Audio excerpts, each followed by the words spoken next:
Sorry saya komputer saya ni restarted pula. Sekejap ya. Boleh dengar ke? Boleh. Boleh. Mesti orang heran kan tiba-tiba hilang tak saya. Aduh lah. Ya. Mana pula yang nak cari tadi? Okay, bagi saya settle dulu sebab bila saya nak download tadi tu jadi dia tiba-tiba skrin komputer saya dia blank.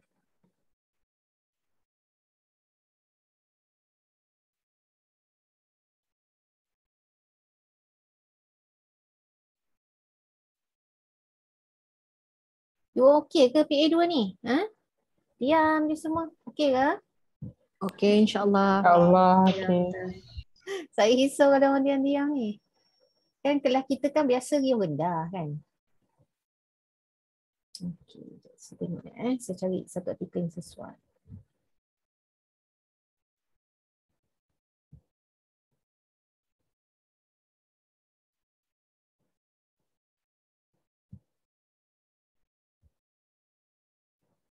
Okay, satu saya jumpa.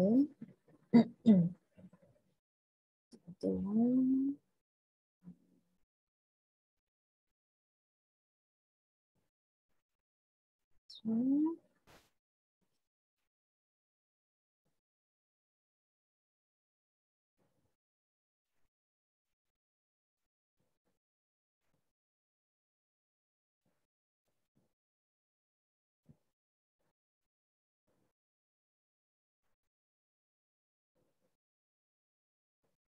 Okay, saya bagi contoh yang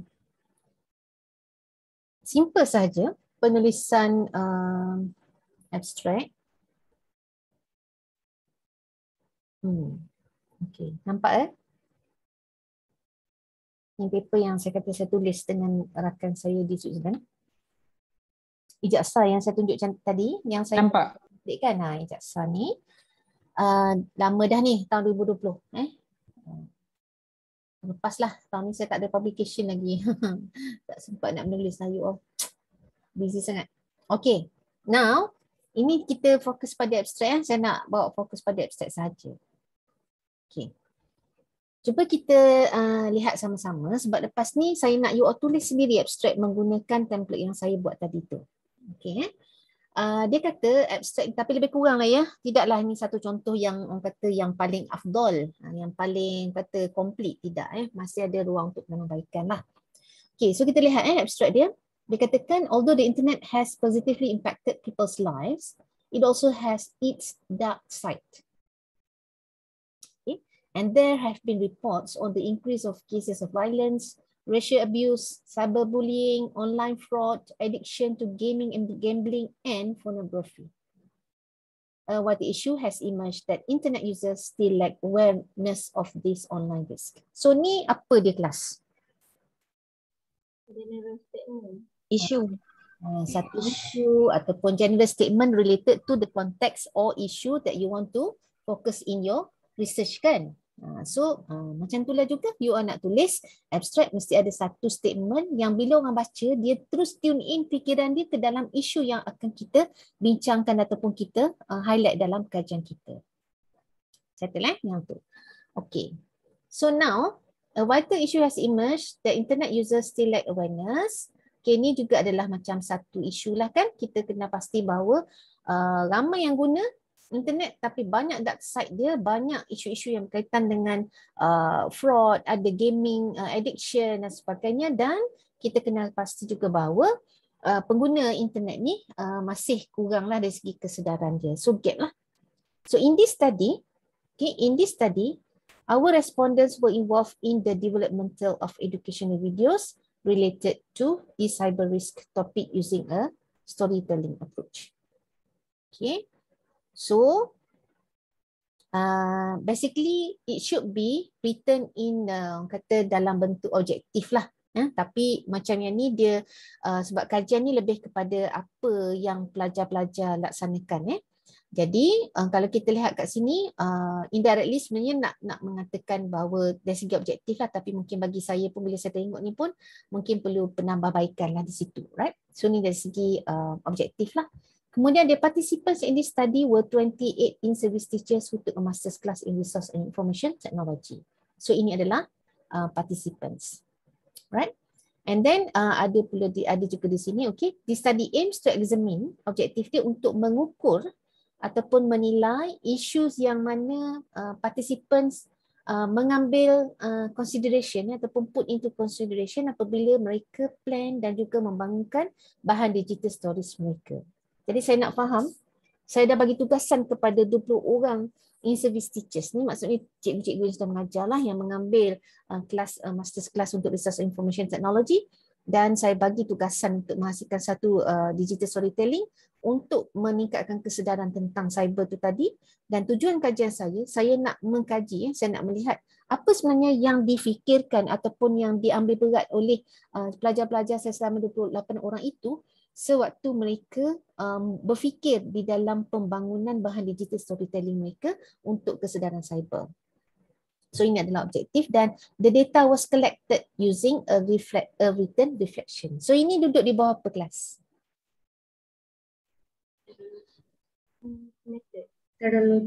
Research methodology kan. Saya tak secara eksplisit lah nyatakan sebagai case study. Saya rasa somewhere dalam metodologi ni I have written that this is case study ni single case study research design. Tapi saya tak nyatakan secara eksplisit dalam ni lah. Saya cuma nyatakan data ini menggunakan written reflection. Yang mana reflection metakognitif yang you tulis panjang-panjang tu lah. Nampak tak? Saya boleh hasilkan data dan juga buat paper daripada data tersebut. And then the data was then analysed thematically using NVivo software. Ini duduk di bawah apa kelas? Metodologi. Metodologi kan, data analysis. And then the findings indicate how the respondents value their experience in planning, developing and evaluating their storytelling video. So ini adalah dapatan utama lah, yang brief findings, and then ini adalah impact dia, impact ataupun implication lah, ataupun the importance of dapatan kajian dia. Right, and then we further discuss the benefits of the storytelling approach for behavior change. Itu satu contoh. Ini satu lagi contoh paper yang saya tulis dah agak lama lah, tahun 2018, dalam research guide yang akhirnya saya dilantik jadi editor tu. Kajian saya ni tentang saya nak memahami the dimensions of identities and its impact upon members' participation in an online community of practice. So aim dia letak kat sini lah, tapi sebagaimana yang saya katakan tadi, sebab saya follow dia punya format, maka abstract saya jadi agak panjang lah. Tengok background sendiri pun dah panjang. Methodology, contribution, findings pun agak panjang. Ada recommendation for practitioners dan sebagainya, dan diakhiri dengan keywords. Jadi just saya nak tunjukkanlah maknanya tidak mustahil juga untuk you come up dengan penulisan sebegini. Tetapi untuk praktis kita pada petang ini, let's go back to this one. Saya akan share, save, okay. Saya akan dapatkan link. Dan saya nak letak kat mana? Dekat chat Telegram. Telegram better kan? Telegram, Doktor. Okay. Let's go back to Telegram.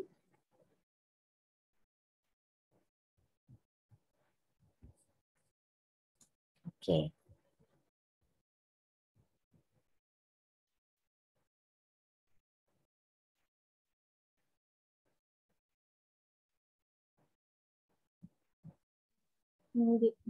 Prof.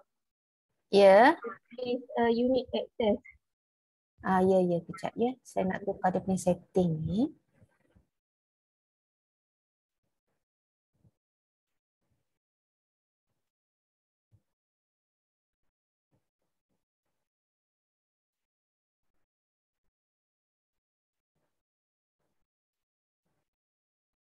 Sekejap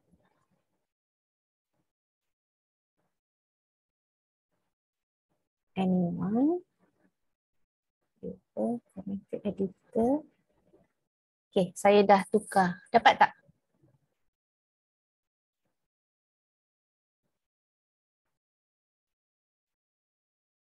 Saya dah tukar permission, dapat tak? Dapat kan sebab dia tukar link punya tu. Macam mana? Kita kena share link yang baru. Yeah, okay. Ha. Yeah, alright.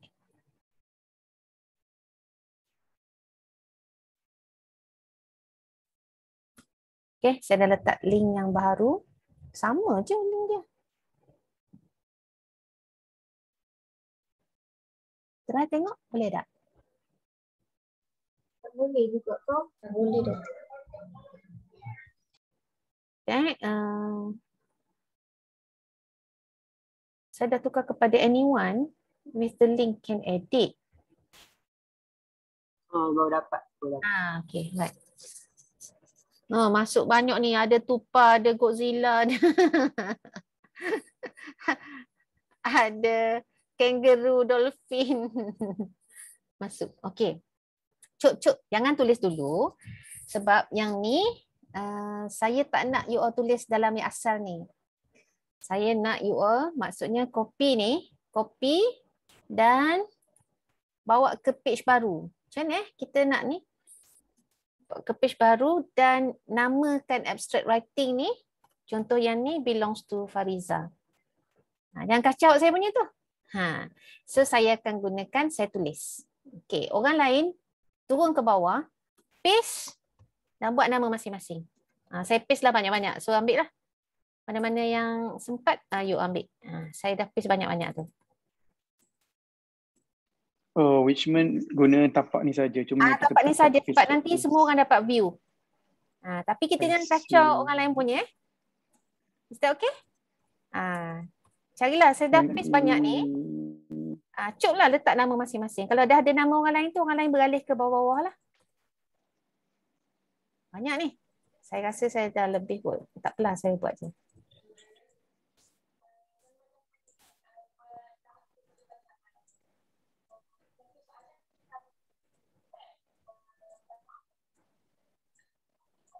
Okey. Lebih 35 dah tu. Okey. So Cuk masuk nama dulu masing-masing Okey, jadi apa yang you all perlu buat ialah ni original yang kacau maknanya cuba tulis dalam konteks kajian masing-masing. Tapi of course lah findings tu mungkin tak boleh tulis lagi lah kan sebab you all tak ada findings kan. Ya. Tak apa, kita tulis dulu setakat metodologi dan mungkin implication lah, maksudnya apa yang kita rasa implikasi kajian kita ni sesuai yang mana. Okey. So saya bagi sikit masa lah. Ya, sambil-sambil saya pun boleh tengok juga apa yang dah ditambah-tambah.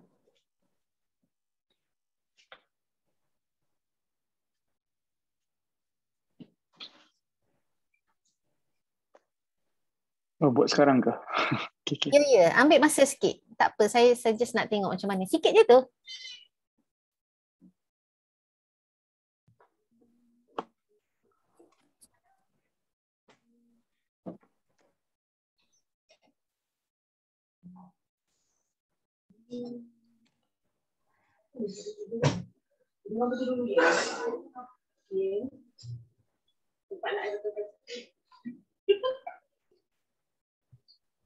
Tak. You bawa telefon tak? Kena telefon dekat tu. Bawa weh, bawa. Kena bawa telefon.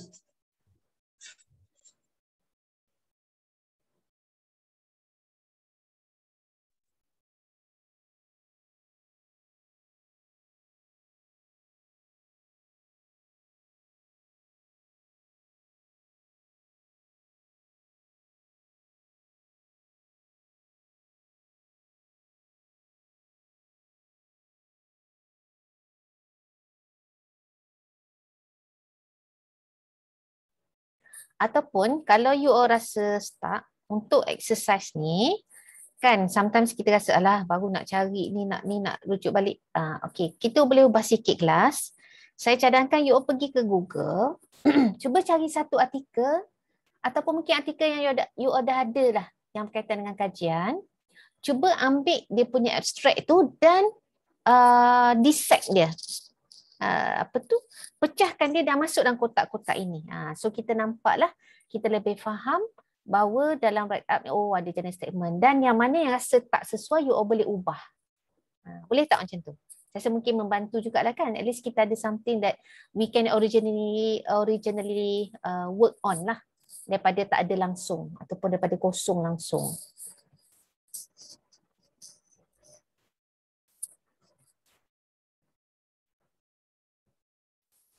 Kita ada masalahnya tak?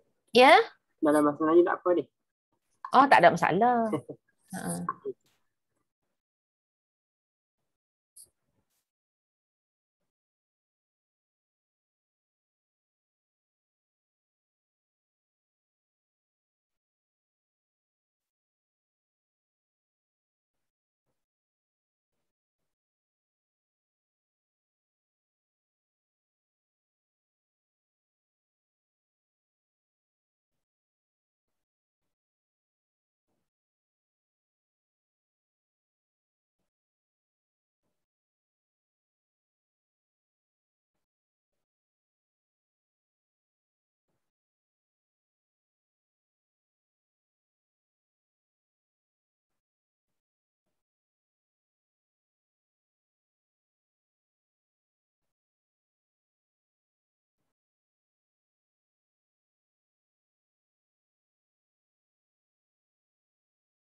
Okey, kita ada 22, 27. 27 tolak 1, 26. Kita sepatutnya ada berapa? 30 lebih. Kita ada 34 dekat luar ni. Dekat Zoom kita ada 33. Yang lain tak boleh masuk ke? Nak Asiah dia terputus sebab hujan saya kata. Okey. Hujan lebat ke? Line and Baru nak taswik. Tak ada lebat juga. Okey. Okey, tak apa Saya rasa tak apa kita spend sikit masa sebab worth untuk you all ada hands on terus. Sebab kalau dengar saya duk popek, tapi akhirnya nak menulis agak ni kan, tak apa. Kita exercise je dulu. Kalau kita tak cukup masa untuk 2 hari ni, kita boleh tambah pada hujung minggu. Kalau diperlukan lah, saya tak ada masalah.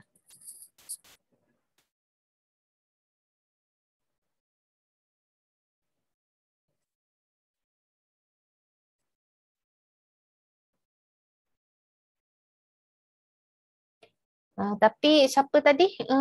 Asiah seorang Yang lain? Doktor, saya punya line unstable. Tak apa kalau tak boleh nak bekerja dekat Google Docs tu boleh je buat dekat Words, nanti copy paste lah masuk. Janji ada. Saya takut ada tak yang tak dapat nak join? Cikgu Afiq ada, Cikgu Anwar ada Lini, Azlin ni ada? Ada. Okey, Nozaidah?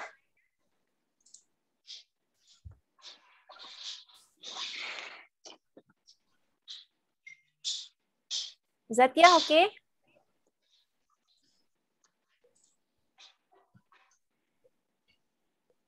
Senyap belakang ni. Tak apa, khusyuk Okey, tak apa. Tak jumpa tadi sebab dia tengah menaik. Okey, tak apa. Tak nak unmute tadi. Alright, okey.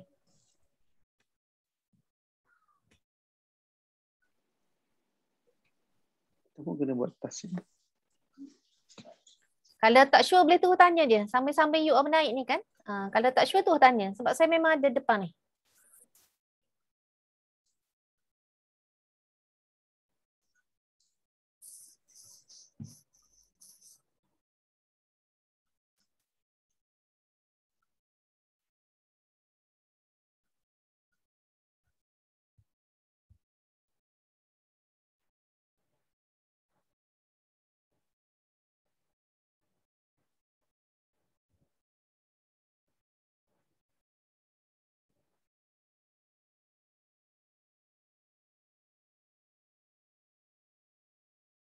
Okay, saya sambung recording. Nampak ke slide saya checklist for review criteria?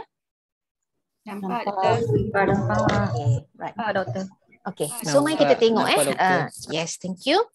So kita tengok ni dia punya checklist lah bagi review criteria untuk reference. Nanti saya akan bekalkan slide ni pada you all. Okay.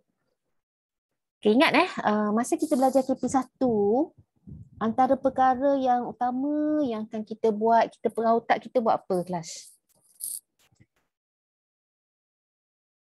Kita fikir tentang Masalah. masalah kan.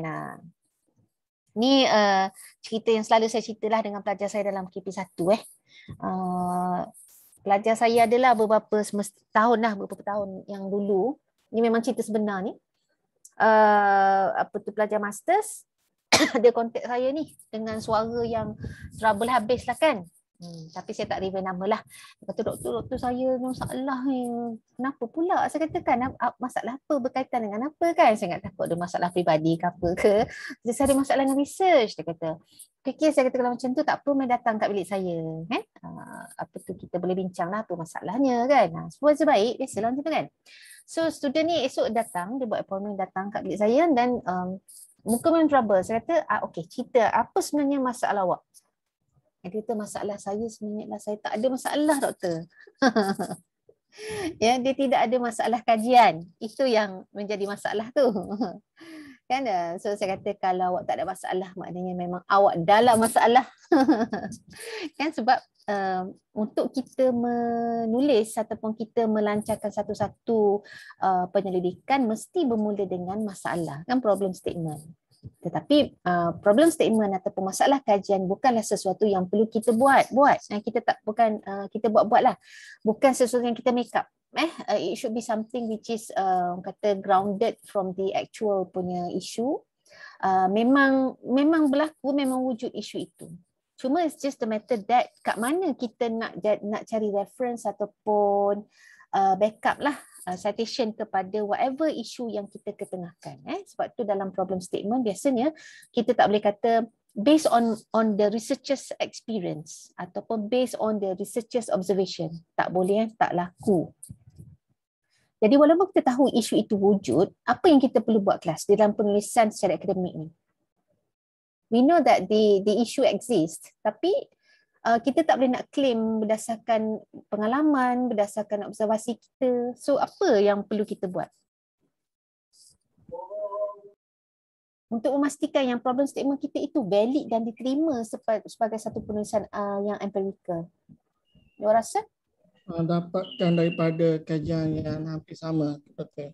Dapatkan citation daripada kajian-kajian lepas lah. Kan? Bagus. Jadi kita kena ada citation sebab tu kita perlu membaca kan. Selepas kita baca kita perlu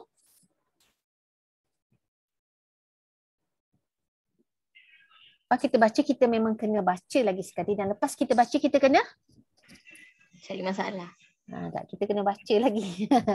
Baca tu kena 3 kali You all ni buat lawak pun senyap je. Saya nak bagi ceria sikit ni. Petang-petang macam ni kan. Okey.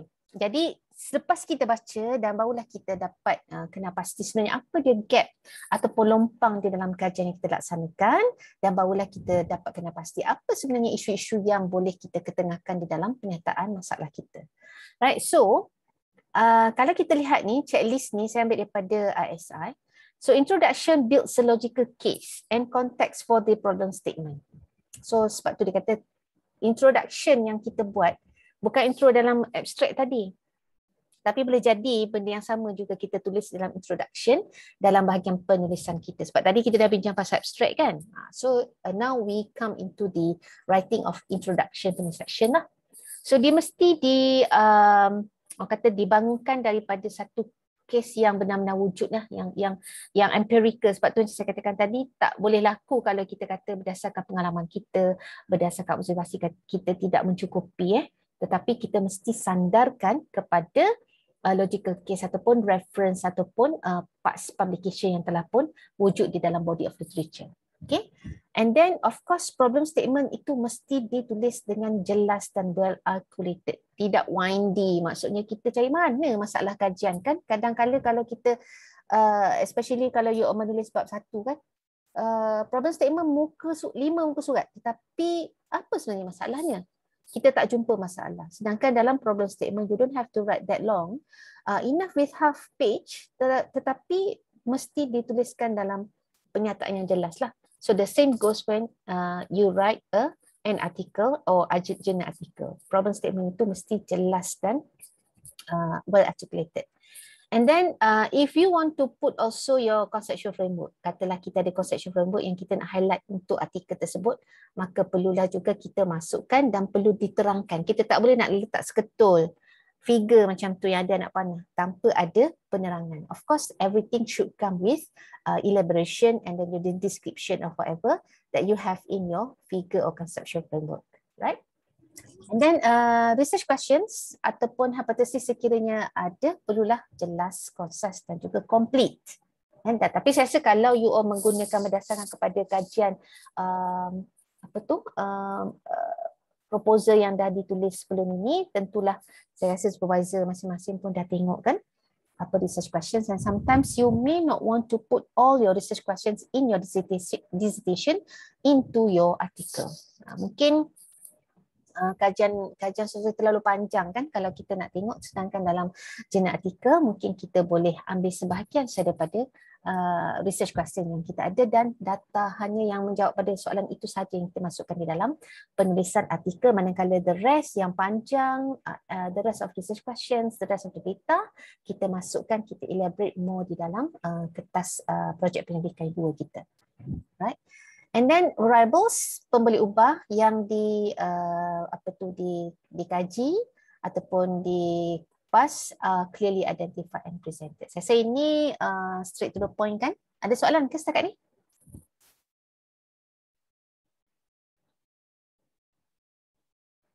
Tak ada? Okay. So in terms of references to literature and documentation, make sure literature review is up to date.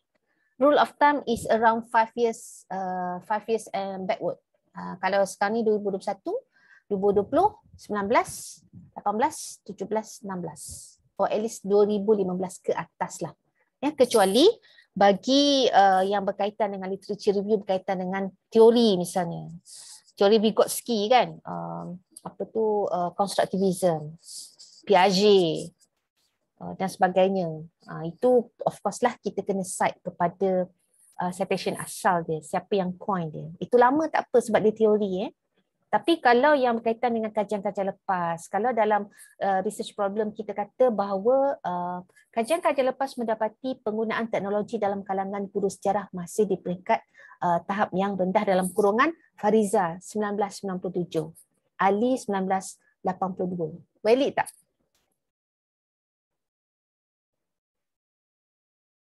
Hello? Tak boleh dengar ke? valid. Sebab apa? Tak terkini. Sebab terlalu lama benda tu dan orang akan query, what happened? What happened daripada tahun 1980 hingga 2021? Berapa tahun dah tu?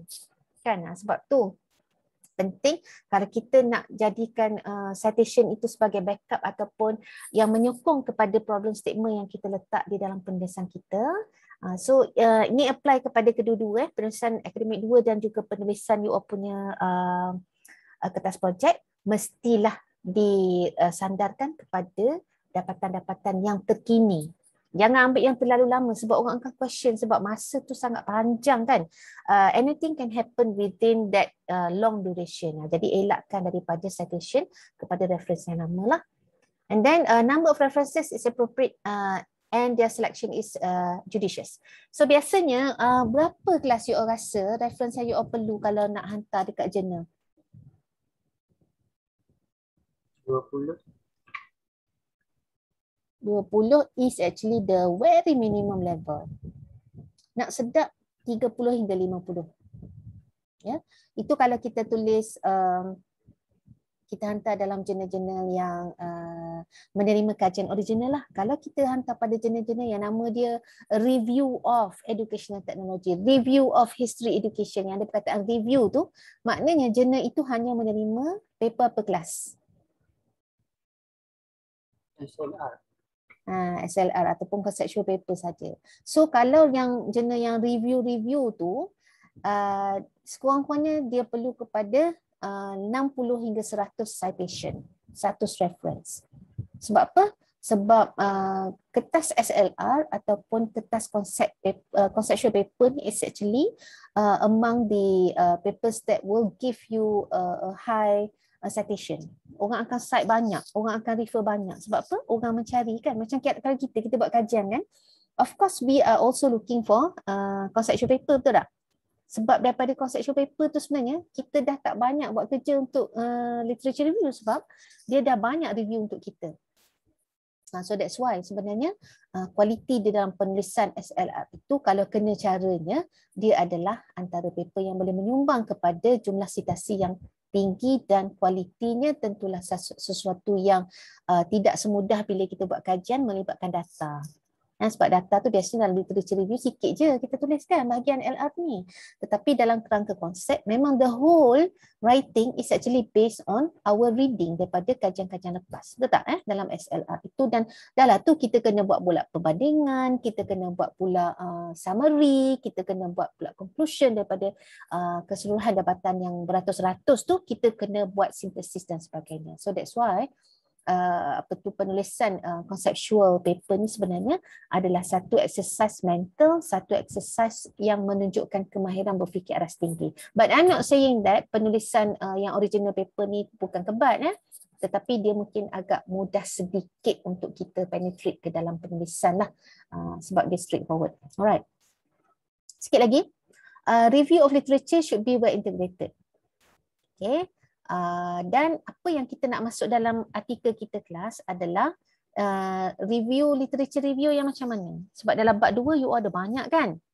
Ada teori lah, ada past research lah. So kalau untuk PA2 ni apa di antara literature review yang you nak masukkan dalam artikel? So rasa?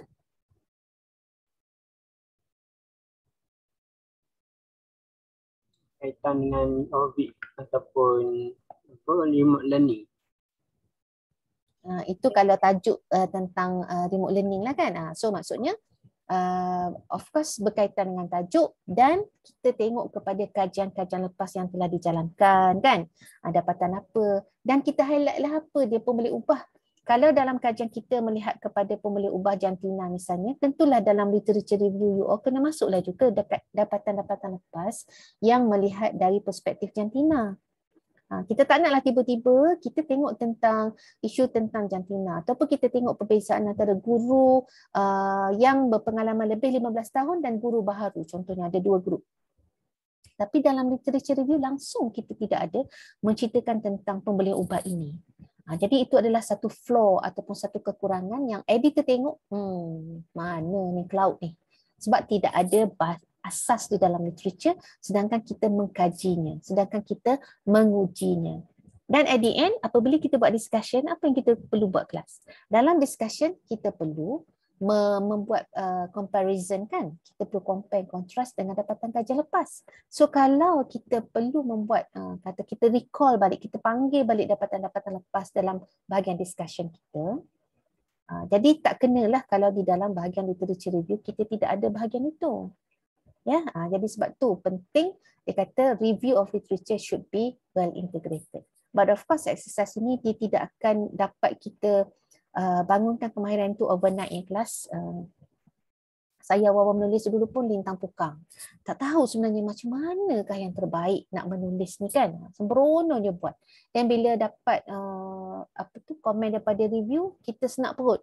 Teruknya dia ni suruh kita ni kan, awal-awal dulu kan. Tapi lama-kelamaan apabila kita melalui proses yang kata berulang kan, lama-kelamaan kita develop sedikit-sedikit lah kemahiran, dan akhirnya bila saya jadi reviewer, lagilah menambahkan ketajaman kita, kefahaman kita, dan apa yang perlu ada, apa yang tak perlu ada di dalam penulisan tersebut. Okay? So of course jangan rasa down bila ambil PA2 ni, sebab saya rasa exercise is there, dan setiap segala sesuatu tu must be first time kan. So if you happen to be the first timer in terms of menulis jurnal artikel, so take it this as a challenge. Ya, saya kat sini saya tak judge pun. Saya kat sini bukan untuk judge you all. Saya tak kata ni pandai, ni tak pandai. Tak ada. Tidak ada dalam kamus saya sebagai seorang lecturer. Tapi apa yang saya tekankan ialah the process. Macam mana you all belajar, macam mana you all develop, macam mana you all berkembang daripada tak tahu apa-apa sehingga you all come up dengan satu artikel yang bagus. So you should be proud of yourself lah apabila telah melalui proses tersebut. Right? Okay. So reference mainly primary resources. Sources maknanya kita akan jangan ambil apa. Kalau lawan primary apa? Sumber primary lawan dia? Sumber? Secondary. Apa contoh sumber secondary? Rujukan dalam rujukan lain. Kan? Fariza dalam Ali. Kita rujuk siapa sebenarnya? Ali ke Fariza? Ali. Kan? Padahal Ali sebut dah ada dalam reference tu, Fariza Khalid 2017. Kenapa tak pergi cari? Pergilah tengok kat reference tu yang tadi kan. Carilah dekat DP. Kalau tak ada, minta dekat iGuess. So kita jangan biasakan, maknanya A dalam B, B dalam C. Itu menunjukkan kemalasan kita lah. At least kita ambil lah source tu dekat reference, kita masukkan dan elakkan A dalam B dan sebagainya. So must be a primary source. And then literature analyze, critically appraise. Okay, relevance. Kita juga tengok kepada relevance dan juga kesesuaian tajuk kajian yang you all nak tulis dalam penulisan. So ini saya cerita daripada perspektif reviewer. Kalau untuk PA2, kita tak adalah judgemental macam tu. Saya tak ada kata, tajuk kajian you all ni tak sesuai lah. Tak ada. Tak ada. Ni yang macam saya katakan tadi daripada perspektif reviewer. So kita akan lihat tajuk ini, study ni, sejauh mana dia sesuai dengan skop jurnal, sejauh mana dia sesuai dengan pembaca jurnal. Biasa kalau macam yang saya tunjukkan tadi you all tadi kan, yang dalam sistem tu dia akan, salah satu soalan yang akan tanya pada reviewer ialah how suitable or how readable this paper to the global readers. Readers out there lah. Adakah dia hanya sesuai untuk satu region ataupun sesuai untuk semua di seluruh dunia. Dan kalau benda tu macam sesuai dalam konteks seluruh dunia, dia akan meningkatkan lagi merit lah untuk jurnal artikel kita untuk diterima. And of course, isu yang kita cuba address dalam paper itu adalah sesuatu yang penting lah. Betul, masalah yang penting, masalah yang worth untuk kita kaji. Ya? Dan tentulah dia akan menambah kepada literature yang sedia ada. Sebab tu, bila you all balik kepada kaedah penyelidikan satu kan, we are talking about gap, we are talking about the contribution of your research. And we were also talking about the suitability of the topic in contrast to what has been done earlier. Contoh saya selalu bagi juga analogi ni, saya tak tahulah saya pernah sebut ke tidak dekat pelajar-pelajar sumber. Tapi kalau kelas KP1 wajiblah memang saya akan tunjuk bagi contoh ini. Katalah kalau you all pergi ke pasar raya, bawa kereta kan, kat mana you akan parking?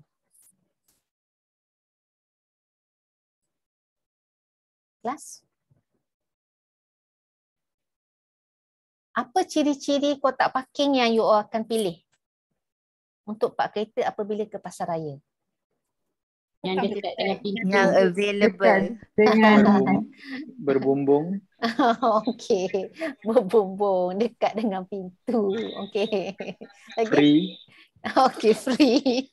Sanggup tu, Sanggup duduk tepi-tepi jalan. Tiba-tiba keluar kena sama ambil kau. Lagi? Selamat. Yang Selamat. kosong. Yang Parking kosong. kosong. Yes.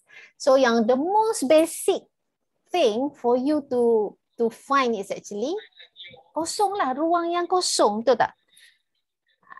Tapi kalau berbumbung, kalau tak kosong, you tak boleh ambil. Betul tak? Yang dekat, kalau taken, you pun tak boleh nak park kat situ. So the most basic criteria for you to have a parking lot is actually to look for the empty ones. Betul tak? Okay. So samalah juga dengan kita buat penyelidikan ni kelas. Ya, I'm talking about your kertas penyelidikan lah kan. Berkait dengan PA2 lah kalau you menggunakan kajian ataupun data yang sama. At the first place, bila kita buat kajian kelas, ingat tujuan kita buat kajian dalam KP1 apa dia? Kita nak mencari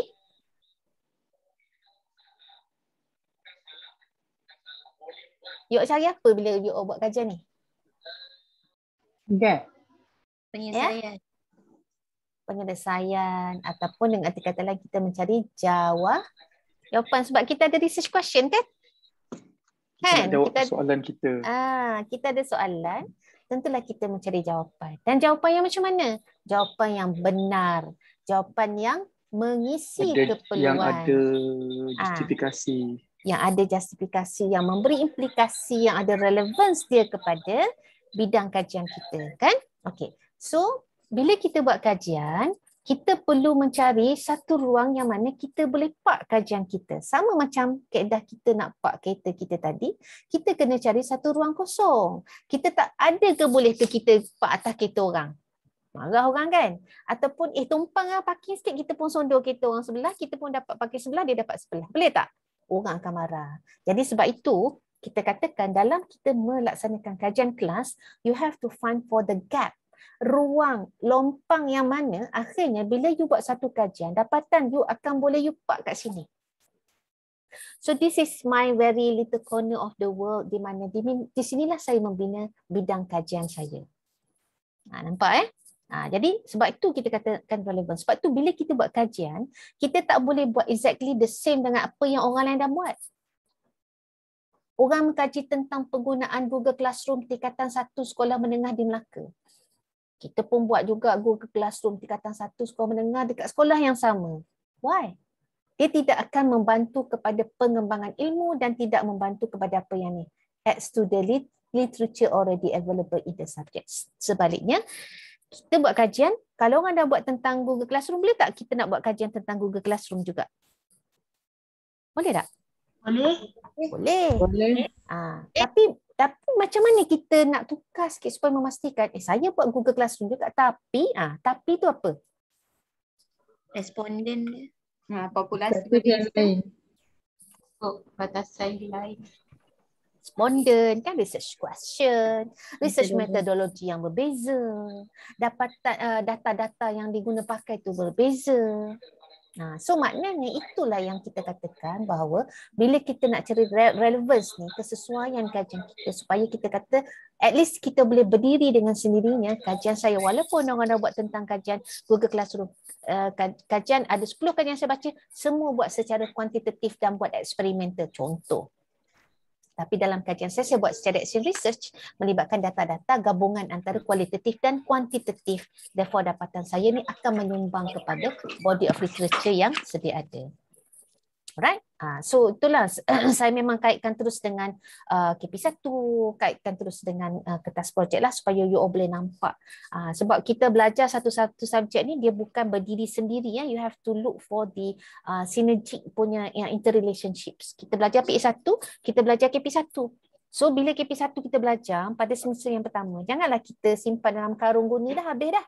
Tak kan? Sebenarnya kita akan bawa dia tu ke dalam the whole practice yang kita akan laksanakan sehinggalah you all bergraduate. So nanti semester depan ada nak masuk PhD kan? Betul tak? Dah ada yang plan untuk daftar ke PhD kan? Tak tahu lagi. Okey. Saya harap ada lah Saya akan jumpalah pelajar-pelajar saya ni, khususnya sumber ni akan InsyaAllah. masuk ke PhD nanti insyaAllah. Okay. Right, so end of class, the study has generalizability because of the selection of subject, setting, educational intervention. Tapi generalizability ni hanya terpakai dalam kajian apa kelas? Kuanti ke kuali?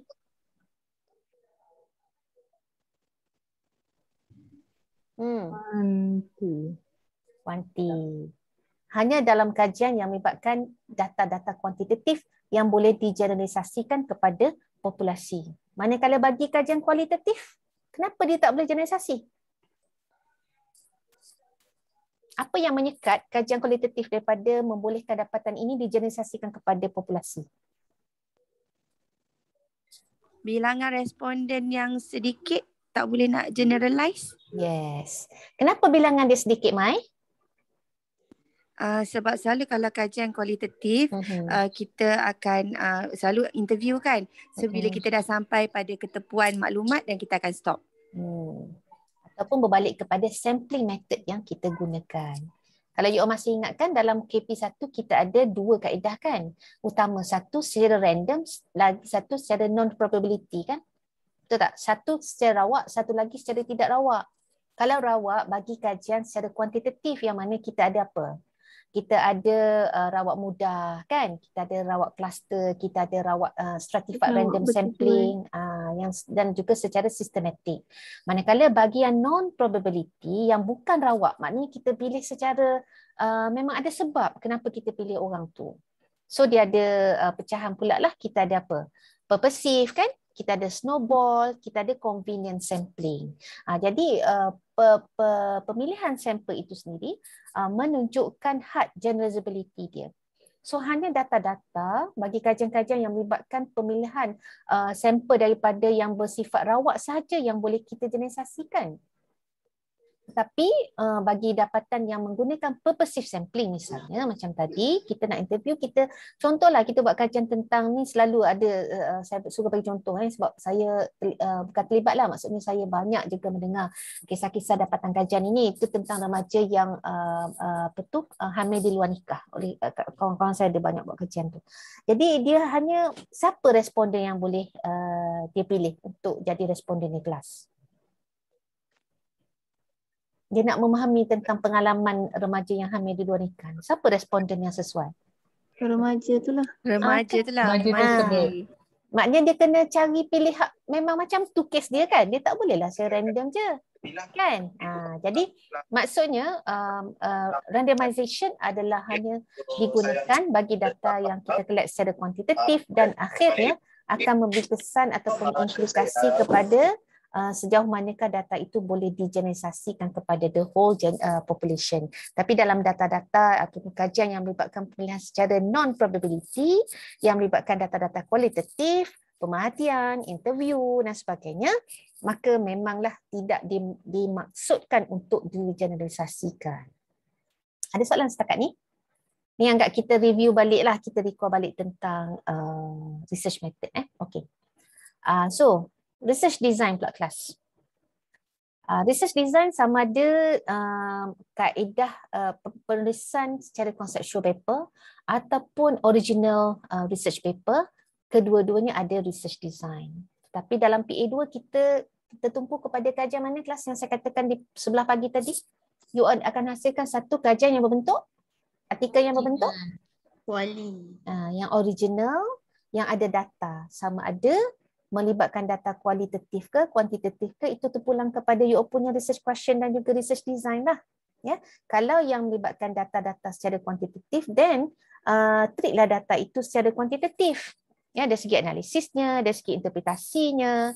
Dan kalau you punya data, kumpulan lain ada data tentang individu lain ada data yang berkaitan dengan kualitatif, treatlah you punya data menggunakan analisis yang sesuai dengan data kualitatif. Dan bagaimana kita interpret data-data daripada kualitatif tersebut untuk menjadikannya satu dapatan yang bermakna. Right? So of course di dalam PA2, di dalam menghasilkan artikel, kita perlu menerangkan satu segmen kan. Kita ada duduk bahagian mana ni? Anatomi mana ni kelas research design ni? Metodologi. Yes, dalam metodologi. So, research design perlulah diterangkan secara clear, secara jelas dan cukup detailnya untuk membolehkan study itu direplicated, ataupun dengan kata lain, bila saya baca paper Asiah, saya boleh buat benda yang sama macam Asiah buat, sebab jelas Asiah cerita tentang dia punya research design, dia guna kuasa eksperimen ke, dia guna expose factor ke kan, ataupun dia buat secara kajian kes macam mana, single embedded. Single embedded macam mana pula dia dapat single embedded tu kan, macam mana pula dia treat data tu, dia guna cross case analysis. So to certain extent, to the extent that bila orang baca, dia baca tentang you punya methodology, then they on their own can actually conduct the same research using the same research design that has been described clearly in your article. So kita nak sampai tahap itu, right? And then of course research design ataupun reka bentuk kajian tu mestilah yang sesuai lah dengan research question. Kalau soalan kajian kita bagaimanakah pengalaman berada di pusat sehenti, contohnya membentuk akhlak seseorang individu. So kalau soalan macam tu, data macam mana yang sesuai kelas? Pengalaman berada ataupun latihan di pusat sehenti selama 2 tahun tu membangunkan akhlak. Sebab biasa yang keluar-keluar pusat sehenti ni dia akan peningkatan dari sudut kualiti akhlak mereka kan, sebab train kan, dekat dengan agama, kembali pada fitrah dan sebagainya. So kalau soalan macam tu, data apa yang sesuai Las? Kualitatif. Data kualitatif. Research data collection method apa yang sesuai? Interview. Interview. Temu bual. Boleh temu bual. Selain pada temu bual, kalau kita nak buat triangulation, Pemerhatian. Soal selidik. Pemerhatian kan, Soal pemerhatian, mungkin soal selidik. Tapi dalam konteks ni, kalau soal selidik kan, macam mana dia nak explain bagaimana tu? Payah sikit ke tak? Kan, biasa sebab soal selidik kan macam setuju tak setuju kan. Sebab tu kita kena tengok ni yang dia kata ni lah. Design mesti sesuai dengan research question. So go back to your research question. Kalau research question yang berbentuk how, yang perlu pada description, yang perlu kepada penceritaan naratif, biasanya kita akan melihat kepada data-data yang kita collect melalui data collection yang akan derive ataupun menghasilkan data-data dalam bentuk kualitatif. Barulah boleh kita jawab. Kan? Sebab kita tanya dengan dia, kita tanya dengan Tok Imam, kita tanya dengan trainer dia, and then kita buat observation pula. Jadi data-data daripada sumber-sumber yang berbeza itu akan membantu menyokong dapatan kita secara keseluruhan lah. Sebab mungkin daripada interview kita tak nampak sangat, dia tak boleh nak express mana. Tapi bila kita buat observation, bagaimana ketaatan mereka kepada kumpulan usrah contohlah kan. Macam mana mereka secara tertib dan tartilnya duduk dalam kumpulan. Kita nampak rupanya inilah rutin yang dilalui daripada subuh hari sampailah kepada waktu malam hari kan, akhirnya membentuk satu jati diri ataupun nilai akhlak yang murni. Things like that lah, maksudnya dia akan menjamin kepada appropriateness of your research design in relation to your research questions. Then of course perlu ada internal validity bila kita cakap tentang kajian-kajian kuanti lah, dan potential confounding variables or bias are addressed. Boleh saya sambung sikit lagi ke? Okey ke ni?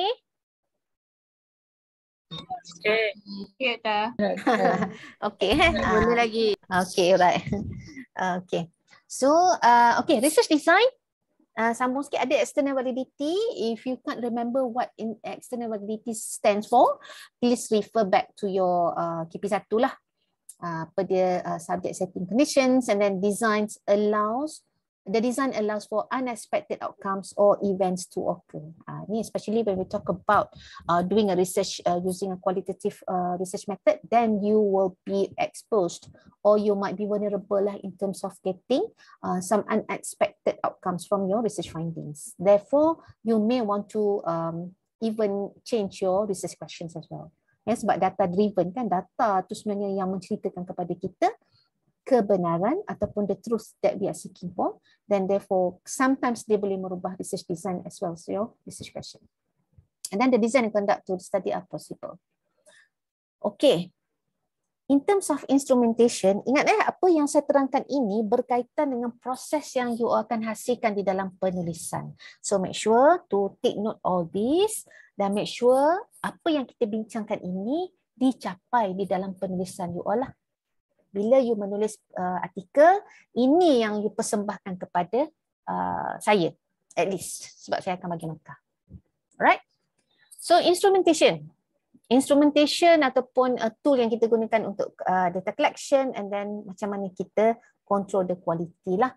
And then the development and content of the instrument are sufficiently described or referenced and are sufficiently detailed to make the study to be replicated. Kalau kita guna kajian tentang kuantitatif, kita guna soal selidik contohnya kan, dia nak explain sama ada kita ambil, kita adopt ke kita adapt atau kita create sendiri.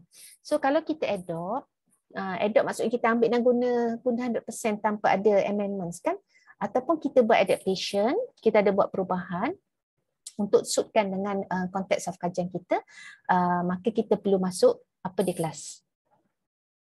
Kita jangan lupa kepada siapa. Pemilik asal dia tu. Pemilik.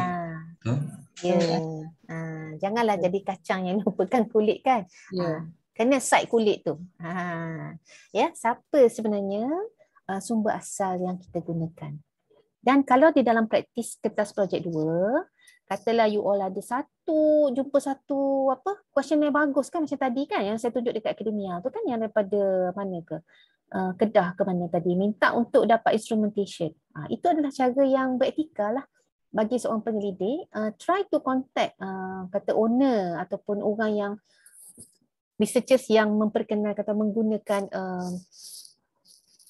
soal selidik tu, minta kebenaran dia. So biasanya kita akan kepilkan bahagian lampiran kat belakang menunjukkan bahawa kita telah pun mendapat kebenaran bertulis lah daripada pemilik ini. So secara beretika lah, maksudnya kita berterima kasih lah kepada penulis asal. Right? Then the measurement of instruments is appropriate given the studies variables, the scoring method is clearly defined. So ini kalau kita berkaitan dengan kuanti. Okay, instrumentation, data collection, quality control, lagi sambungan, psychometric properties and procedures are clearly presented and appropriate. Data sets are sufficiently described or referenced. So dengan kata lain, bila kita cakap tentang metodologi, selain pada tentang persampelan macam tadi kan, kita cakap tentang ciri-ciri pemilihan sampel, kita cakap tentang instrumentation ataupun instrumen yang kita gunakan, sumber dia, bagaimana kita mengutip data ataupun kita collect data dengan responden kita, dan juga kita kena explain juga tentang bagaimana kita abide ataupun kita mengikuti prosedur yang sepatutnya. Okay, kita kena ceritalah ni tambahan daripada slide ni. Macam mana kita dapatkan kebenaran, macam mana kita melaksanakan interview. Contohnya kalau masa kita nak interview tu kita nak record. Sebelum record kita minta kebenaran, permission daripada, consent daripada kita punya responden. Kemudian kita kena cerita jugalah, sekejap dia baru masuk population kat sini, tak apa. So dari segi data collection, of course kita juga kena ceritakanlah bagaimana data itu dianalisis. Ya, berkaitan dengan data. Kalau macam tadi siapa yang buat kajian tentang mixed method, maknanya you ada double work that you have to do lah. Satu, you kena explain dulu tentang mana-mana dululah, sama ada kuanti, kuali ke, kual ke. Tapi setiap bahagian mesti diterangkan secara terperinci. Kalau data melibatkan fasa 1 kualitatif, dan apa instrumentation digunakan, dan setelah collect data, apa dia jenis analisis yang digunakan untuk menganalisis data-data kualitatif bagi fasa pertama. And then followed by, kalau you buat sequential lah kan, you buat kuantitatif, followed by quantitative, and then macam mana pula pemilihan sampel untuk pemilihan data menggunakan kaedah kuantitatif. Of course dia akan memakai topi yang berbeza. We're talking also about epistemological stance. Remember dalam KP1 kita belajar tentang epistemologi kan, paradigm. Kita ada interpretivist, kita ada positivist, kita ada pragmatism dan sebagainya. Jadi itu berbalik-baliklah kepada apa yang you telah pelajari. Okey. Sekali lagi tentang population and sample. Ini juga penting kelas penting untuk kita explain di bawah bahagian mana ni? Populasi sampel ni. Anatomi mana? Metodologi kan? Okey. So explain lah siapa dia populasinya, apa dia prosedur dalam persampelan ya, bagaimana pemilihan tersebut, dan bagaimana kita mengelakkan bias lah di dalam pemilihan kita punya sampling. Then data analysis, kalau kita melibatkan kajian-kajian secara statistik, maka kita kena explain lah hipotesis dan apa dia test yang sesuai untuk kita menguji hipotesis tersebut. And then macam mana kita juga sebelum tu reliability dia.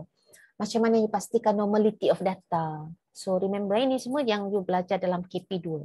Nampak tak sekarang ni maknanya relevance dan juga importance of KP1, KP2 di dalam praktis apabila you dah masuk ke semester yang ke-4. Still relevant and then still needed kan. Right. So data analysis procedure mesti conform to the research design. Selari juga menjawab kepada hipotesis kajian ataupun model ataupun teori lah yang kita kaji.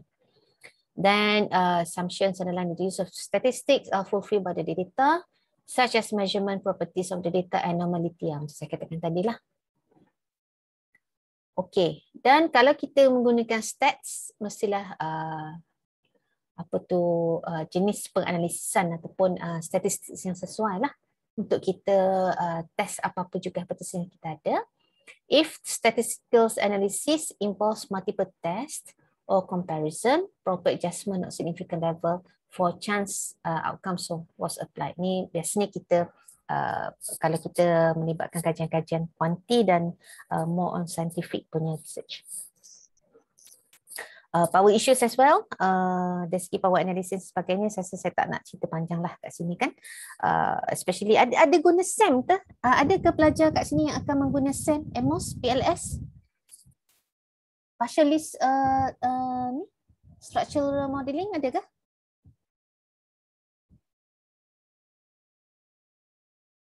Tak ada Second generation of statistics. Tak ada SAM, AMOS semua tak ada. SAS tak ada. Okay. Kalau tak ada tak apalah, saya tak perlu ceritalah tentang all this power analysis sebagainya. So dalam qualitative research that relies on words instead of numbers, basic requirement of data reliability, validity, trustworthiness and absence of bias were fulfilled. Di kat sini. So make sure lah kalau yang buat kajian secara kualitatif, you need also to you also have to explain how then you control the validity, so to speak lah, validity dalam inverted comma. Sebab dalam kualitatif actually kita tak guna reliability dan validity juga, tapi kita guna lebih kepada conformability, trustworthiness. Kita tengok prolonged engagement, so forth. Itu rujuklah kepada buku-buku yang berkaitan dengan kualitatif. So kita masuk pula macam tadi kepada analisis, sekarang kita masuk kepada reporting lah ataupun bahagian findings. Kalau dalam statistics, of course the assumption underlying the use statistics are considered given the data collected. Of course kita kena explain sebab apa kita nak guna statistik yang tertentu. Mungkin ada yang nak buat t-test, saya nak buat korelasi, ada nak buat regression, multiple regression, linear regression, whatnot. Kena explain lah sebab apa you guna ini. And then of course cara kita report data statistics itu perlulah dilakukan dengan cara yang tepat lah, yang bersesuaian kan. Masa you all belajar KP2, dah belajar kan cara macam mana nak report bagi setiap dapatan, betul tak? Ingat lagi macam mana nak report ANOVA? Tak berapa ingat. Tapi belajar kan? Belajar. So al-ilmu fil kutub laisa fis sudur. Tu dia. So go back to your books and then refer baliklah tentang macam mana cara untuk kita report data-data, interpretasi untuk especially untuk data-data kuantitatif ni, statistik ni. Dia ada beza kan. Kalau T kita guna T, kalau ANOVA kita lihat pada nilai F kan. Korelasi kita lihat kepada nilai R perkali R, ataupun regression kita tengok R square dan sebagainya. So and then setiap satu tu ada pula cara macam mana kalau kita guna hipotesis null, kalau signifikan null kita tolakkan, null kita terima. Itulah antara yang saya rasa you kena tengok balik dan mungkin boleh juga kita bincangkan bila kita sampai masa untuk bahagian penulisan dapatan nanti. And then the number of analysis is appropriate. Measures of functional significance, effect size. Ini kalau kita buat secara stats lah. Kita kena tengoklah, kita nak tengok dia punya significant ataupun P level kita nak set pada berapa, 0.05 ke 0.01 ke, depends lah kan. Ataupun mungkin kalau you ada banyak, you kena buat orang kata adjustment Benferoni dan sebagainya. Itu you kena refer kepada supervisor lah. Sebab saya rasa kalau ini berkaitan dengan kertas projek 2, mungkin you punya supervisor akan lebih tahu untuk macam mana nak ajar lah tentang perkara-perkara yang berkaitan dengan stats ini. And then presentation of result, macam kita katakan tadi, result ni mesti disusun, mesti di-present ataupun dipersembahkan di dalam bentuk yang mudah untuk difahami. Mudah difahami in the sense that we are following the research questions or whatever research objectives yang kita ada. Ya, follow daripada susunan dia lah, daripada RQ1 followed by RQ2, lepas tu RQ3. Kita jangan cerita 3 dulu, 2 baru 1. Ya, kita kena ikut susunan lah. And of course, result are presented effectively, result are contextualized. Maksudnya kita terangkan dengan jelas dan kita cuba untuk kita contextualize masa kita, especially when it comes to discussion kan, kita cuba untuk menginterpretasi data itu daripada konteks kajian kita lah. Apa yang kita nak cari daripada kita punya responden, ya. Apa maknanya dapatan kita ini kepada keseluruhan kajian yang kita lakukan. And of course, the result must be complete lah. Jangan pula data tu separuh, tak habis. Katalah, especially kalau kita cakap tentang data-data kuantitatif, ada ke yang buat kajian kuantitatif kat sini? Kalau boleh saya tahu? Ke semua kualitatif ni? Ada kuantitatif. Ada buat kuantitatif ya? Okey. Ada melibatkan statistik? Ada. Okay. Alright. Okay. Okay. So, maknanya itulah antara perkara-perkara yang you all kena tengok, especially daripada dapatan. Make sure kalau you all ada soalan-soalan dalam questionnaire, sometimes kita ada soalan positif dan juga negative statement, right? You ada mixture kan? Ada soalan yang nada dia positif, ada soalan nada dia dalam bentuk negatif. So bila ada negative and positive statements all together di dalam satu construct, sebelum you all boleh run statistik, you all kena buat apa kelas? Kena tukar dulu. Tukar apa? Statement tu kasih sepatutnya pada temu bual lagi. Soal selidik tu lagi. Generalizekan dia punya apa yang numbering nombor 1 sampai 5 tu kan. Kita biasa kita bukan buat sebelum kita collect data, kecuali kalau kita memang dah aim bahawa semua statement saya nak buat dalam bentuk positif, saya tak pening nanti bila saya dah dapat data. Tapi ada setengah-setengah researchers punya perbezaan, dia punya pendekatan, kata saya nak campur jugalah, ada positif ada negatif, sebab kita nak tengok ketekalan daripada jawapan kan, konsistensi dapatan daripada responden kita, maka kita pun campur. Jadi kalau dalam kes ni ada yang positif statement, ada negative statement, maknanya kita perlu apa kelas? Kita perlu laraskan dulu kan, supaya kalau yang negatif tu, kalau 5 bersamaan dengan 1, betul tak? Kalau 5, that means bila kita positifkan, 5 jadi 1 kan? So itu proses apa dalam SPSS? Siapa boleh ingat? Doktor nak tanya. Kalau macam kalau kita buat macam tu kan, jadi yang tengah-tengah tu kan mesti letak neutral lah kan, dia tak boleh ada nilai lah kan yang tengah tu. Boleh sebab 3 tak berubah. Tapi kalau kita letak macam tidak setuju, lepas tu kurang setuju yang nombor 3 tu, maksudnya tak boleh lah ke macam mana? Kalau kita nak transform tu ke? Kita nak ubah tu? Ya, betul. Kalau kita nak ubah daripada yang positif, dia negatif tak ada hal. Tak apa Mai. Sebab 3 tu tak berubah. 3 tetap 3. Sebab yang akan you ubah masa you transform data ialah 1 pada 5 betul? 2 pada 4. Kan? 2 pada 4. 3 kepada? Jadi maksudnya kalau 3 tu kita kena letak dia neutral lah ke, ataupun kita boleh letak macam kurang setuju macam tu juga? Biasa kita akan letak neutral lah. Kalau you nak buat kurang setuju, jangan guna 5, guna 7. Oh, okey. Maksudnya 1 hingga 7 tu dia ada dia punya range sendiri. Sometimes ada researchers yang tak tulis pun 2 apa, 3 apa, 4 apa, tapi dia ada satu nilai 1 hingga 7 tu. Tapi whatever it is, macam saya katakan tadi, bila transform 1 pada 5, 2 kepada 4, 3 kepada 3. Maknanya 3, P-my tentu lah. Dia tak berubah. Dia tidak akan memberikan makna yang berbeza. 3 tetap 3.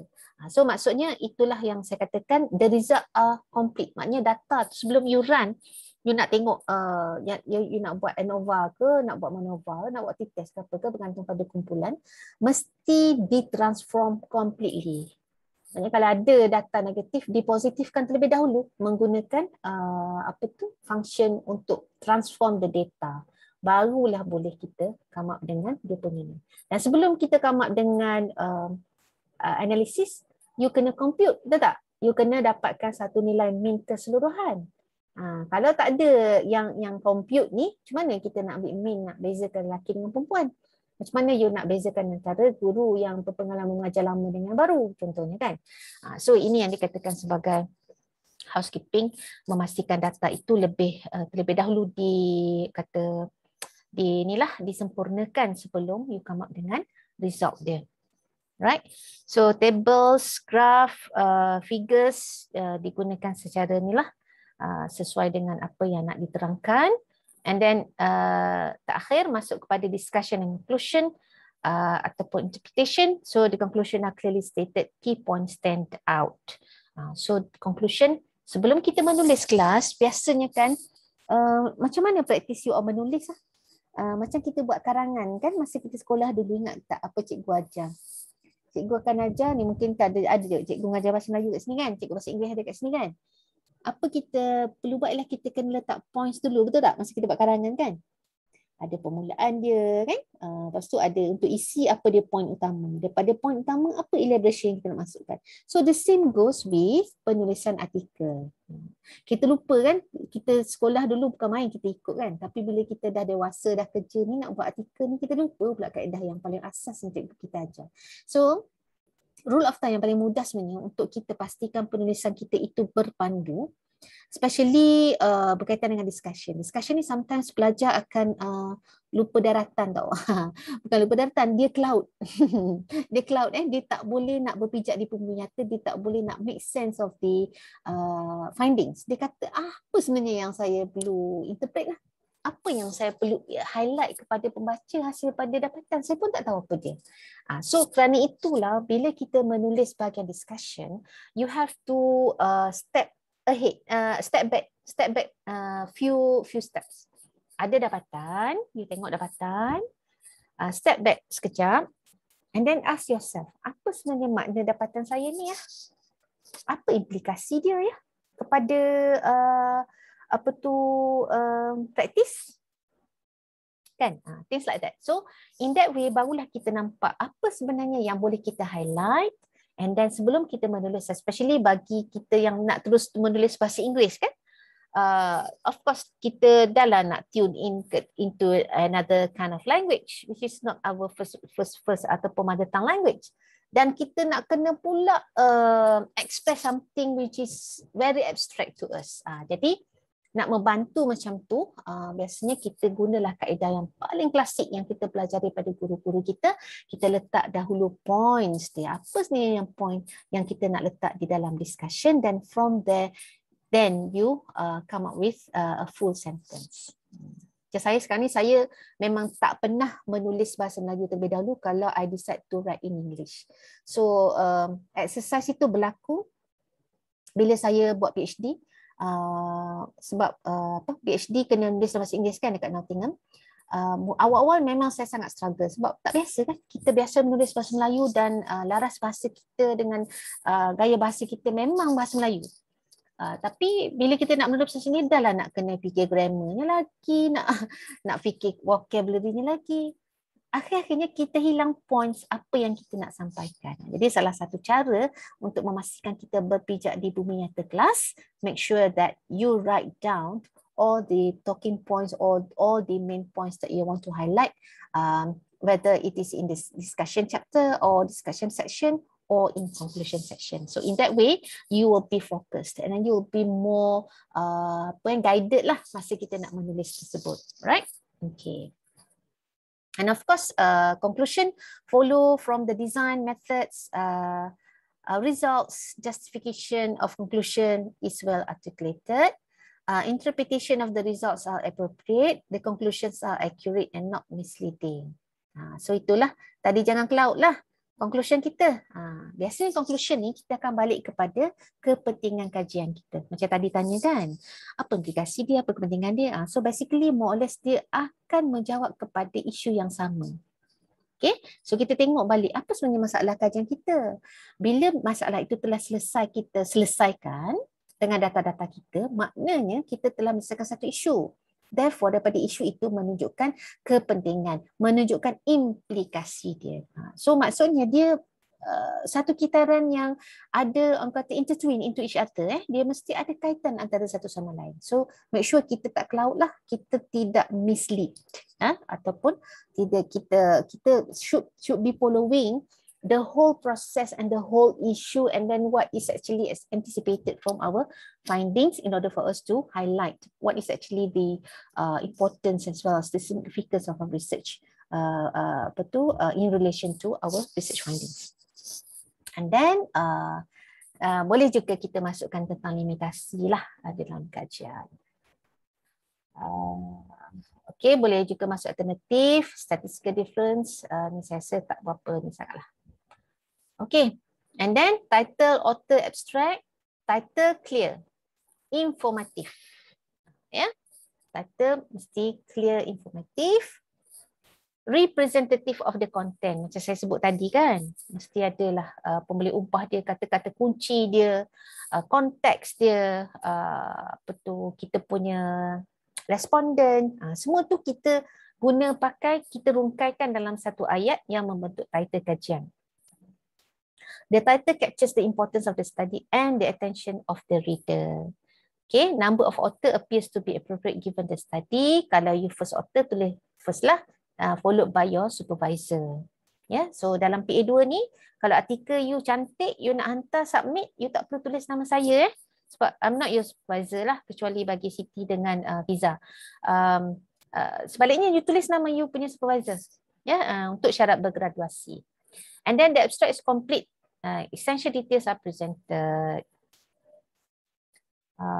Okay, ini berkait dengan abstract juga lah. Result dalam abstract presented in sufficient specific detail. Conclusion macam tadi yang telah kita bincangkan. And then there are no inconsistencies in detail between the abstract and the text. Okay, dalam abstract cerita lain, bila orang baca dapatan kita lain pula ceritanya. Tak boleh lah. So make sure dia mesti tally dalam abstract sebab abstract tadi adalah summary kan. Dia adalah summary kepada keseluruhan penulisan kita. Okay. And then all the information abstract ni is present in the text and the abstract work is congruent with the text. Yang sama je lah. And then of course well written, easy to follow. Ya, dari segi struktur organisasi penulisan mestilah dalam flow yang cantik. Tapi as long as you follow the anatomy, then you'll be fine. Penggunaan vocabulary appropriate. Even tu kita menulis dalam bahasa Melayu, pastikan kita menggunakan bahasa Melayu yang akademik, yang formal. Jangan kita kata dalam kajian ini penulis nak mengkaji. Nak tu tidak boleh. Penulis ingin mengkaji. Penulis berhasrat untuk mengkaji. Kita gunakan bahasa yang formal. And then content is complete, fully congruent, manuscript is well organized. Right, so itulah antara perkara-perkara yang setiap kita perlu abide untuk you all hasilkan PA2 ni. Saya akan share ni nanti. So ask yourself, you may want to use this as a checklist. Buat dalam bentuk checklist. Kalau rasa nak translate bahasa Melayu, translate lah. Lepas tu tengok, paper saya ni bahagian ada dok. Cukup dok. Sama dok dengan ciri-ciri hak Dr. Frazia bagi tadi. So in that way saya harap dia akan memandu lah. Sebab of course bila kita ada 30 lebih student, you kena come up dengan single paper setiap orang. Kalau kita ada 33 paper saya kena tengok satu persatu dan saya mungkin tidak mampu untuk memberikan feedback yang menyeluruh daripada awal sampai akhir. Tapi saya harap exercise yang kita lalui, fokus yang kita berikan semasa perjumpaan untuk 2 hari ini akan mampulah untuk membantu saudari menghasilkan satu jurnal artikel yang baguslah. Okay. Alright. So untuk petang ni yang tadi kita telah pun exercise tentang abstract kan. Saya pun telah ceritakan secara terperinci what are the expectations or kinds of rubric as well lah. Macam list ataupun apa sebenarnya yang perlu saudari ada di dalam penulisan bagi setiap anatomi tersebut. Tetapi of course bagi setiap tu ada lagi lah pecahan-pecahan dan juga langkah-langkah yang lebih terperinci. Tapi saya rasa mungkin saya buka dulu kepada soalan ataupun soal jawab dialog pada petang ni. Silakan. Kalau ada soalan. Pak saya dah banyak cakap. Silakan. Kalau ada soalan.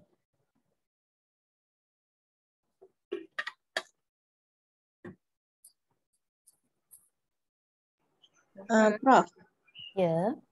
Kalau kita nak tulis yang untuk assignment yang nak hantar ni kan, seeloknya kita pakai APA style ke? Atau nak pakai UKM? Oh.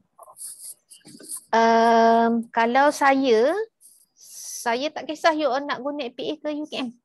Sebab kalau you nak guna APA lagi bagus. Sebab apa? Terus publishable. Kan, terus publishable. Tapi untuk kertas projek, you kena guna gaya UKM. Lepas tu seeloknya dalam bahasa Inggeris lah ya? Saya tak paksa dalam menulis bahasa Inggeris, tapi kalau nak aim for publication macam Siti kan nak tulis, kita nak hantar mana stay. Boleh tulis dalam bahasa Inggeris terus. Tapi kalau rasa macam nak nulis bahasa Melayu dulu, lepas tu nak translate dalam bahasa Inggeris, kemudian itu pun terpulang. So saya tak nak paksa, saya tak paksa. Tapi ramai juga student saya dulu, dia orang tu tulis bahasa Inggeris je. Sebab apa? Terus saya akan bantu cari mana-mana jurnal lah untuk publish terus. Taklah menunggu untuk ni kan, kalau ada kapasiti lah boleh terus tulis bahasa Inggeris. Saya tak ada masalah.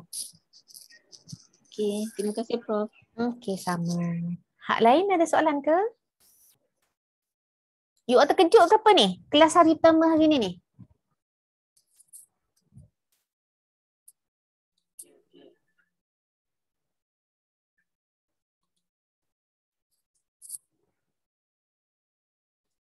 Kalau you all mengajar kan, kalau belajar pasif, apa you all rasa?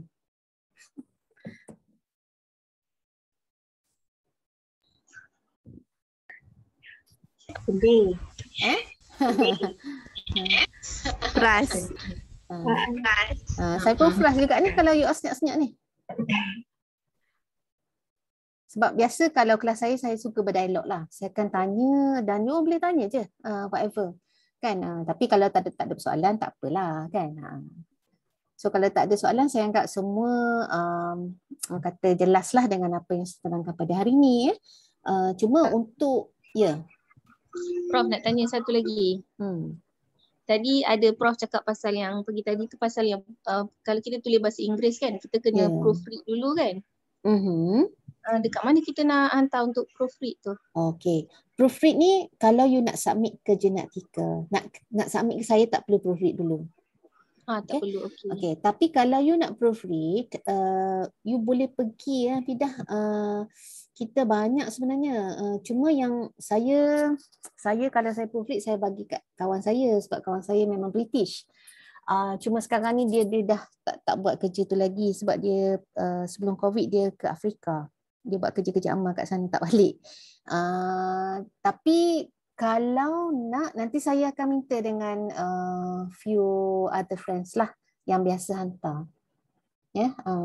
Kita sebenarnya boleh juga hantar kepada kat mana saya tak ingatlah sebab saya memang tak gunakan khidmat proofread yang lain sebab biasa dengan Jessica tu. Tapi adalah dia punya syarikat-syarikat non-Malay, bukan orang Malaysia sebab tak kira bagus mana pun dia kalau kita suruh orang Malaysia proofread, dia tak sound English tau. Dia tak sound English. Itu pengalaman saya lah. Mungkin apa yang saya hantar tu tak berapa good kan. Ada syarikat-syarikat yang memang base dekat luar negara yang first native speaker ni, mereka ada servis itu. Ingatkan saya, nanti saya cuba carilah untuk proofread. Tapi untuk hantar pada saya Jose Master okey. Tak perlulah untuk proofread kan. Saya pun saya rasa saya faham dengan bahasa Inggeris kita sebab kita sama-sama Malay kan. So the organisation, struktur ayat tu still comprehensible lah bagi saya, insyaAllah. Okay. Prof, saya nak tanya, kalau normally kan, kalau untuk kita hantar kita punya artikel untuk publication kan, kalau yang tu kita kena bayar berapa selalu? Dia depends kepada jurnal tersebut lah. Macam saya tunjuk tadi kan, kita pergi pada jurnal, pergi ambil publication fee. Dan publication fee itu tidak sama antara satu jurnal dengan jurnal yang lain, Mai. So Mai kena pergilah tengok dekat website jurnal-jurnal mana yang ada dan tengok berapa pun dia punya fees. Sometimes boleh lah. Maksudnya kena survey satu lah ya? Ya. Dia tak sama Macam ada satu jurnal tu student saya Azlin student PhD dia, tapi saya sebenarnya yang bagi nama jurnal tu. Dia punya fees $650. 650 dah kat berapa? Dah kat 4 lah lebih kurang kan? Berapa Macam 3,000 dekat 3,000. Tapi kebetulan sebab saya ada duit grant, jadi saya bayar je lah. Sebab baru ni ada kawan share macam dia punya lecturer nak ajak untuk publication tu sampai 5,000. So saya macam fikir lah mahalnya. Okay. Kalau supervisor ajak dulu macam tu, minta lah dengan supervisor, mesti ada grant tu kan. Semua supervisor mesti ada grant, mesti ada kecuali kalau supervisor tak aktif dalam dalam penyelidikan, dia tak ada grant lah kan. Tapi still kita boleh carilah macam fakulti pendidikan pun sebenarnya sometimes kalau kita cepat, kita ada allocation tu, kita boleh claim. Terima kasih, Prof. Tapi kalau kata supervisor kata you bayar sendiri, janganlah cari yang mahal you cari yang so-so sajalah kan. Kecuali kalau supervisor kata saya nak Scopus. Kalau nak Scopus, cakap dengan supervisor. Takkanlah saya nak bayar seorang kan. You ada negotiation lah dengan supervisor. Biasanya saya kalau macam paper-paper yang saya tunjuk tadi kan, yang pelajar eksekutif tu, yang saya publish dengan pelajar eksekutif tu, dia orang tak bayar 1 sen pun. Saya semua guna duit grant saya. Tapi kena negotiate dengan supervisor masing-masing lah. Jangan sampai supervisor tekan, hantar WOS. Tengok dia punya fee sampai $1,000. Tapi kita seorang yang membayar, nama dia ada kat situ kan. So tak fair lah. So you have to have a good conversation, negotiate dengan supervisor. Kalau kata terlalu mahal, kata saya tak mampu kan, saya hanya mampu untuk ni saja. Dan perlu negotiate macam itulah. Tak bolehlah kita dimangsakan begitu sebab ada kes-kes juga lah kan. Kita tak nak lah jadi macam tu. So saya rasa basically pensyaratan kat Fakulti Pendidikan ni sangat kata celik lah dengan keperluan untuk penerbitan, dan kita tahu memang ada insyaAllah peruntukan-peruntukan yang boleh kita minta lah. Especially dekat fakulti sendiri saya rasa ada tu, kita boleh apply. Tapi dengan syarat kita kena bayar dulu lah. Kita bayar dulu and then kita boleh claim kemudian. Sebab kalau macam you bayar dulu kan, walaupun yang claim tu supervisor, dia akan tengok akaun siapa. Kalau yang bayar tu daripada akaun kita, maksudnya pembayaran balik itu akan masuk ke akaun kita jugalah. Tak mungkin akan masuk ke akaun supervisor sebab dia tak buat pembayaran. Jadi benda dia akan tengoklah sumber. Sebab tu proof of payment tu mesti simpan kalau nak nak claim nanti. Okay. Right. So saya rasa saya cukup dengan apa yang saya nak bagi petang ni lah, kecuali kalau you all ada soalan sebab saya rasa macam saya dah bagi dah terlalu banyak, saya takut macam terpupu sangat lah. Kalau tak ada apa-apa soalan, saya nak bagi satu tugasan untuk you all. Pergi ke kejap saya tengok saya ada Coxsay. Okey. Saya share dekat Telegram. Ni sebenarnya boleh ambil pun daripada ni, boleh ambil daripada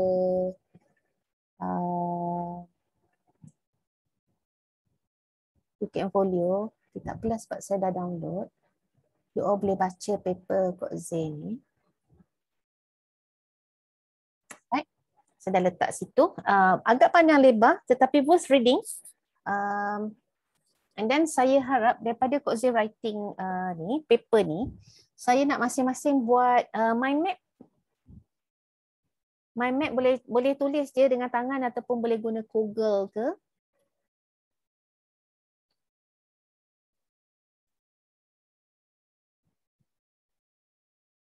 Okay. Mind map macam mana, Prof?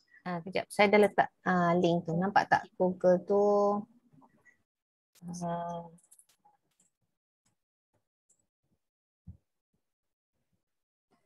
Kita nak adapt daripada data mana? Daripada yang Prof send tu ke? Daripada Coxsay tu. Paper hak saya baru share so, sekejap tu. You all go through paper tersebut. Sekejap, saya buka sekejap. Then we make it into mind map. Ya betul. Okey, maksudnya daripada seluruh ni kan ada chapter-chapter dia, Prof. Dia satu artikel ni, dia panjang tau, tapi you all go through. Saya nak you all simplifikan ni guideline untuk menulis tapi kuantitatif. Tak apa, tak ada masalah kuantitatif ke kualitatif, tapi ini dia punya table of content dia. So dia akan ajar macam mana kita nak menulis bagi setiap bahagian ini. Tapi hanya extract main point saja. Main point saja. Buat dalam bentuk mind map macam ni. Contoh Google. Nanti kita buat praktikal dia, Pak. Sekarang ni teori. Siapa pula mengajar tu? Oh ni sorry saya punya wife saya kelas lain. Kelas Dr. Khalid. Okay, sorry. Macam mana you boleh masuk kelas Dr. Khalid? Oh tak, saya dengan Prof, isteri saya dengan Dr. Khalid. Oh, astagfirullahalazim. Okay. Right. So macam ni nampak ke saya buka ni? Saya buka apa tu? Tak. Nampak? Okay. So katalah yang ni, katalah kita nampak ke tak nampak? Tak nampak? Tak. Belum ditekan. Sekarang nampak? Nampak dah. Nampak. So saya dah masuk dekat Google IT yang link saya bagi kat you all tu. So katalah yang ni nak masuk satu tentang introduction. Kan? So daripada introduction tu bacalah apa yang ada dalam introduction tersebut dan kita boleh tambah lagi lah dia punya ni. Dalam introduction sebenarnya apa cerita dia? Berdasarkan point sahaja. Ni tak semestinya sama antara satu sama lain tau. Dia bergantung kepada macam mana you extract maklumat tersebut. Kenapa saya buat? Sorry, is that compulsory for us to use this Coxsay? Saya nak you baca Coxsay. Saya nak you baca Coxsay sebab Coxsay maksud saya guna tapak yang mind map daripada Prof saja ke? Tak semestinya. Tak semestinya. Ni cadangan. Kalau nak tulis tangan pun tak apa. kan. Tapi kita kan dalam zaman IT, dalam Google ni senang juga nak share kan. Nak print screen dia, nak apa save sebagai PDF pun boleh. Banyak sebenarnya you boleh explore lah mind map mana-mana yang ada. Gunakan. Sebab apa saya nak suruh you baca Code Z ni? Sebab Code Z ni adalah reference utama untuk PA2 tau. Dalam Code Z ni sangat komprehensif dan bila kita baca, sebab saya tak mampu nak menceritakan balik apa yang ada dalam Code Z itu satu persatu. Walaupun saya dah baca paper tu daripada muka surat 1 sampai muka surat yang terakhir. So, dengan harapan bila you baca artikel ini daripada Code Z ni, cara-cara dia, and then you terjemahkan dalam bentuk mind map, maknanya you translate kefahaman tersebut dalam cara how you understand it. Jadi itu akan menjadi satu makna pembelajaran tu. Dia sometimes kita baca saja, kita tak ada luahan balik, dia akan hanya tinggal orang kata baca sajalah. Dan kalau kita tak ingat, kita akan refer balik kan. Tapi kalau kita buat dalam bentuk mind map macam ni, kita terjemahkan dalam satu yang lebih konkret, ya, kita interpret dalam bentuk yang bermakna bagi kita. Itu saya katakan mungkin antara A dengan B lain dia punya mind map dia, walaupun berasal daripada paper yang sama. Tak ada masalah. Saya tidak mencari mana kurang mana tak, tapi apa yang you tulis itu sebenarnya itulah yang saudara yang fahami dan harapnya dapat diterapkan di dalam aktiviti penulisan. Boleh ke? Satu lagi, do we need to translate the paper Code Z tu? English saja. Tak payahlah kot, gunalah bahasa Inggeris je. Kalau nak translate pun terpulang. Kalau translate nanti kan buang pula masa kan. Saya rasa everybody can understand English paper, right? Boleh kita ambil point-point dia saja kan. Tapi kalau rasa macam lebih dekat di hati dengan menginterpretasikan dia dalam bahasa Melayu, why not? Sebab saya rasa ini adalah untuk your own reference, tetapi ni saya nak semua orang buat semasa perjumpaan pertama kita. Dan kalau boleh, sebab kita sepatutnya masa sampai pukul 6.30 kan, maknanya petang ni lepas main asar ni boleh go through paper Code Z tersebut dan come up dengan satu keseluruhan. So bila you dah baca semua sekali dan nampak struktur organisasi macam mana yang dicadangkan oleh Code Z semasa menulis bersama dengan tips-tips yang telah ada itu, dan bila kita terjemahkan, dia akan orang kata enhance lagi kefahaman dan juga ingatan kita. Dan bila kita rearrange it into our own structural of way of thinking, dia akan lebih kata memberi makna pada kita. Dan mudahlah untuk kita translate di dalam pelaksanaan sebenar. Jadi saya harap benda ni saudari dapat hasilkanlah ya, dengan pembacaan dan hasilkan satu mind map tentang bagaimana nak menghasilkan paper tersebut. Nak tanya, maksudnya daripada paper tadi tu, kami Code Z tu, Code Z tu kami kena summarizekan buat mind map. Mind map tu mengikut kefahaman sendiri ya? Ya, mengikut kefahaman sendiri. Bukanlah maknanya suka hati, tapi kena bacalah kan. Sebab yang Kak Zai tulis tu jelas tau, dia banyak, dia punya tips dia 1, 2, 3, 4, 5. Jadi kita boleh simplify lah, ambil mana ni lah kan. Yang jadi panjang tu sebab dia ada example sekali. Betul lah. Sebab bila contoh macam you guna Google ni kan, Google ni sebenarnya kita boleh masuk apa tahu, kita boleh masuk link. Katalah sambil-sambil kita baca Kak Zai, dia kata okay, how to formulate a good research question. So kita pergi kat sini, how to formulate research questions contohnya. Katalah ni saya tengah mencari ni. So dan saya jumpa, saya tak tahu you nampak ke saya buka website ni. Betul. Nampak tak apa. Saya tengah buka satu website dinamakan How to Write Research Question. Saya go back to Google. Nampak ke saya buka Google? Nampak saya Google kan? Saya tak share. Tak share. Saya tak share. Sorry. Patutnya tak nampak. Okay. Nampak tak tu? Saya dah masukkan satu title How to Write Research Question. So bila kita klik, dia bawa pada ni. So maksudnya you boleh guna Google ni untuk untuk organisasi pembelajaran sendiri juga. Production. Lepas tu nak masuk lagi tentang literature review contoh kan. So apa yang Kak Zee kata lagi dalam literature review? Pecahkan lagi. So contoh nak masuk gambar. Ada gambar macam diagram kan, kerangka konsep. Ambil lah kat sini. Contohnya apa kat situ. So you have gambar kat sini. So things like that lah. Itu sajalah sebenarnya kebaikan kalau kita guna yang online ni. Tapi itu pulang, saya tak paksa. Saya cuma just tunjukkan potential teknologi. Kita orang teknologi kan, kita guna pakailah teknologi yang ada. Alright. Okay, so kalau tak ada apa-apa lagi soalan, saya rasa kita mungkin boleh berhenti dulu untuk hari ini. So manakala untuk esok hari, I was planning to have a good guidance for you untuk mula menulis. Mungkin kita sentuh sedikit tentang introduction. Ya, kita tengok introduction. Lepas tu kita masuk kepada methodology. Esok pagi esok lah. Okay. For methodology, and later on sebelah petang mungkin kita boleh exercise sedikit tentang macam mana kita nak menulis dapatan. Kita menulis dapatan lah daripada kualitatif dan juga kuantitatif. But I hope that I do not have to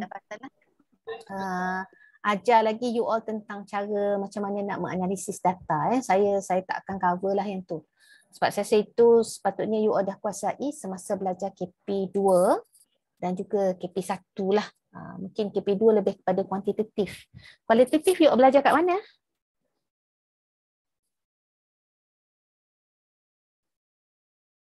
Hello?